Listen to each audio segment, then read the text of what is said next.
Hi everyone, it's Charlotte from City Haven Massage. I'm just showing you how to do a transverse abdominis drawing in maneuver to help with core stability and strengthen the lower back. When the transverse abdominis contracts, it actually helps to, with your vertebrae, it helps to create space between each vertebrae. So when you've got a little bit of like arthritis or you've got compression from weakness on the joints, transverse abdominis can help with stabilizing the lower back.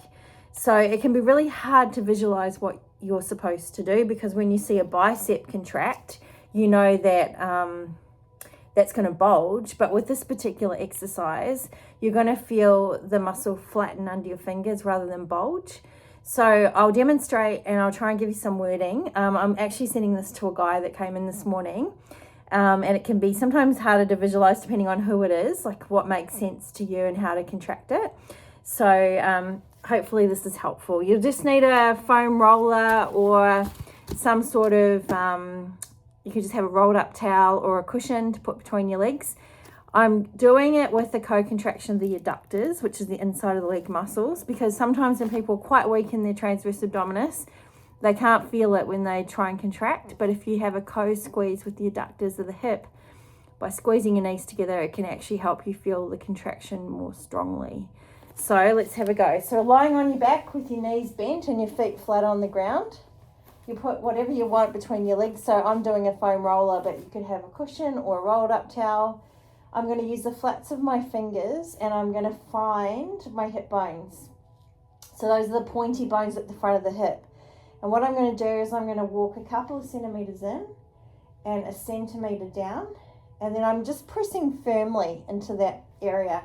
And the transverse abdominis muscle actually comes all the way up to below your sternum or your chest bone. So, and it kind of is like a natural corset, but you can actually feel it quite well by finding your hip bones, a few centimeters in, centimeter down, pushing straight down. And then I want you to take a big breath in through your nose, which is a relaxed breath. So you just breathe in. And on the out breath, you want to draw your belly towards your spine. So you I want you to visualize wearing a tight pair of jeans and you're trying to get the zip done up. And you've had too much for lunch and you're going to use your tummy muscles to just draw that lower belly in a little bit so you can do the zip up.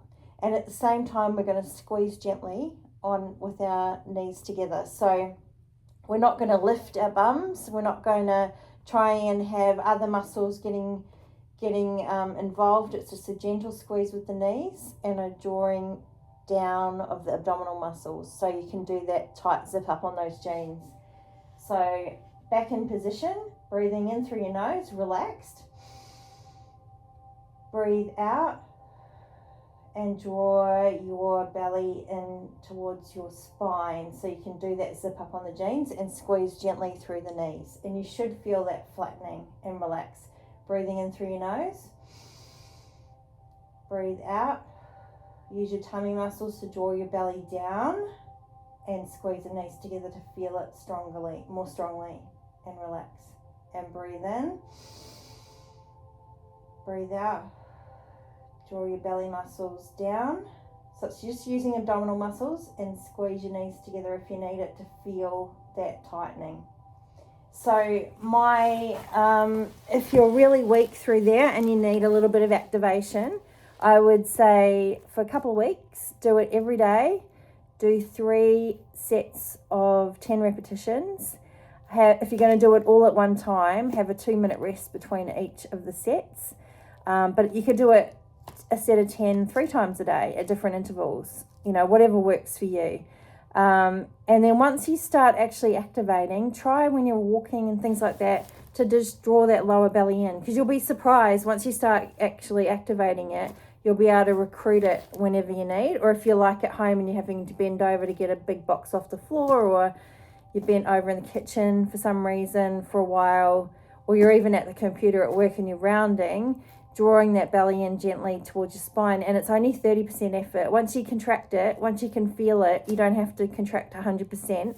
It's an endurance muscle. It can get weak, it can get stressed if it's on all the time that much. but you can have this small contraction and that just helps stabilize your back. So it's allowed to be contracting all the time. I want to stress that, but we just don't want to overload it. It doesn't have to be on 100%. 30% is fine. So hopefully that helps. I hope this helps the person that came in to see me today. And if you have any questions, please comment. Okay, bye.